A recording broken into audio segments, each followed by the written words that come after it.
മലയാള സിനിമയുടെ ആദ്യ നായിക പി.കെ. റോസിയുടെ സ്മരണയിലാണ് 29ാമത് കേരള രാജ്യാന്തര ചലച്ചിത്രമേളയുടെ സിഗ്നേച്ചർ ഫിലിം ഒരുക്കിയിരിക്കുന്നത്. 20 ദിവസം കൊണ്ട് പൂർത്തിയാക്കിയ സിഗ്നേച്ചർ ഫിലിമായ സ്വപ്നായനത്തിന്റെ പ്രധാന ഭാഗങ്ങൾ ചിത്രീകരിച്ചിരിക്കുന്നത് തിരുവനന്തപുരം നഗരത്തിൽ തന്നെയാണ്.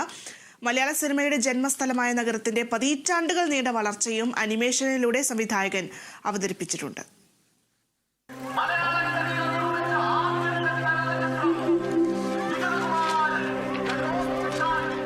മലയാളത്തിലെ ആദ്യ ചലച്ചിത്രം, നിശബ്ദ ചിത്രം. വിഗതകുമാരന്റെ ആദ്യ പ്രദർശനം നടന്ന ക്യാപിറ്റോൾ തിയേറ്ററിൽ നിന്ന് സ്വപ്നായനത്തിന്റെ വിളംബര ജാഥ ആരംഭിക്കുകയാണ്. സിനിമയിൽ അഭിനയിച്ചതിന്റെ പേരിൽ ജാതീയമായി വേർതിരിക്കപ്പെട്ട, കുടുംബം നഷ്ടപ്പെട്ട, നാട് കടത്തപ്പെട്ട മലയാളത്തിലെ ആദ്യ നായിക.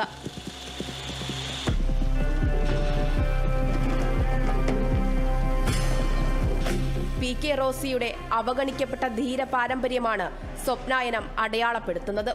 ഒപ്പം അരികുവൽക്കരിക്കപ്പെട്ട തൊഴിലാളി വർഗത്തിന്റെ പോരാട്ടങ്ങളിലൂടെയുള്ള യാത്രയും. തിരുവനന്തപുരം നഗരത്തിന്റെയും സിനിമാ കാഴ്ചകളുടെയും വളർച്ചയും ഫിലിമിൽ കാണിക്കുന്നുണ്ട്. മലയാള സിനിമാ ഉറവിടത്തിൽ നിന്നും ചകോരം പറന്നുയർന്ന് കാലങ്ങൾ പിന്നിട്ട് ന്യൂ ക്യാപിറ്റൽ തിയേറ്ററിലേക്ക് എത്തുമ്പോൾ പ്രേക്ഷകർക്കിടയിൽ മലയാള സിനിമയുടെ ആദ്യ നായിക പി.കെ. റോസി അഭിമാനത്തോടെ തലയുയർത്തിപ്പിടിച്ചിരിക്കുന്നു. മാറിയ സിനിമാ ലോകത്ത് പി.കെ. റോസിക്ക് ലഭിക്കുന്ന ആദരം.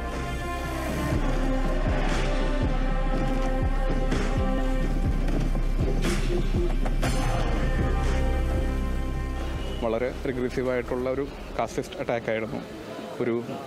ആദ്യമായിട്ട് ക്യാമറയുടെ മുന്നിൽ വന്ന ഒരു സ്ത്രീയുടെ ഒരു റിബലിയസ് ആയിട്ടുള്ള ഒരു ആക്റ്റായിരുന്നു അത്. ആക്ച്വലി നമ്മൾ നോക്കുമ്പം ഒരു കക്കാരുഷ് പോലെ ഒരു ഫോക്ക് ആർട്ടിസ്റ്റ് ചെയ്യുന്ന ഒരു ഫോക്ക് ആർട്ടിസ്റ്റായ പി.കെ. റോസി ആദ്യമായിട്ട് ക്യാമറയുടെ മുമ്പിൽ നിന്നും അഭിനയിക്കുന്നു.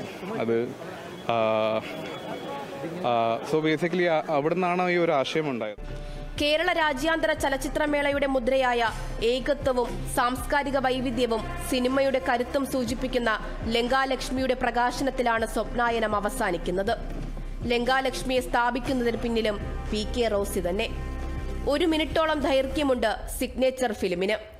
മുംബൈയിൽ ഛായാഗ്രാഹകനായി ജോലി ചെയ്യുന്ന കെ.ഒ. അഖിൽ 20 ദിവസം കൊണ്ടാണ് സിനിമയുടെ സംവിധാനം, രചന, തിരക്കഥ, ഛായാഗ്രഹണം തുടങ്ങിയവ നിർവഹിച്ചിരിക്കുന്നത്.